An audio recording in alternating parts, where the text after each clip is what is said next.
बालकांड का दूसरा सर्ग। कैसे महर्षि वाल्मीकि को रामायण लिखने की प्रेरणा मिली।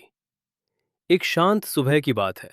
महर्षि वाल्मीकि स्नान करने के लिए तमसा नदी के किनारे पहुंचे। नदी के तट पर चलते हुए उन्होंने एक बहुत ही दुखद दृश्य देखा। एक शिकारी ने तीर चलाकर क्रौंच पक्षी के नर को मार डाला, जो अपनी साथी के साथ था। अपना साथी खोने पर मादा पक्षी जोर जोर से विलाप करने लगी। उसकी करुण पुकार सुनकर वाल्मीकि जी का हृदय दुख और करुणा से भर गया। उसी भाव में उनके मुख से अचानक एक सुंदर श्लोक निकल पड़ा, जिसमें उन्होंने शिकारी के इस क्रूर और गलत कर्म की निंदा की। यही श्लोक आगे चलकर संसार का पहला काव्य माना गया।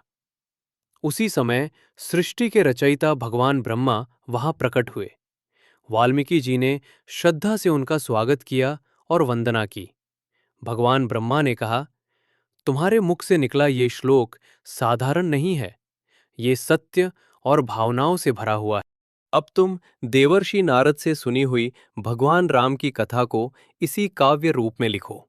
ये कथा सत्य होगी, सुंदर होगी और सदा के लिए अमर रहेगी। जब तक पर्वत, नदियाँ और ये धरती रहेंगी, तुम्हारी रामायण भी जीवित रहेगी।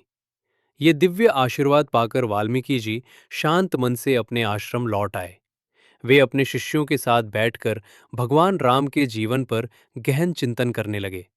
प्रेम, भक्ति और ज्ञान के साथ उन्होंने सुंदर और मधुर छंदों में महाकाव्य रामायण की रचना आरंभ की। इस पावन ग्रंथ में राम के साहस, करुणा, धर्म और रावण पर उनकी विजय की कथा कही गई है, जो युगों युगों तक लोगों को प्रेरणा देती रहेगी। इस प्रकार महर्षि वाल्मीकि द्वारा रचित पवित्र रामायण के बालकांड का दूसरा सर्ग समाप्त होता है, जो हमें बताता है कि कैसे करुणा और ईश्वरीय मार्गदर्शन से इस अमर कथा की रचना हुई। अगर आपको यह वीडियो पसंद आए तो कृपया इसे लाइक करें, सब्सक्राइब करें और अपने दोस्तों और परिवार के साथ साझा करें, ताकि ज़्यादा से ज़्यादा लोग, खासकर नई पीढ़ी, इस महान और शाश्वत कहानी को सीख सकें और याद रख सकें।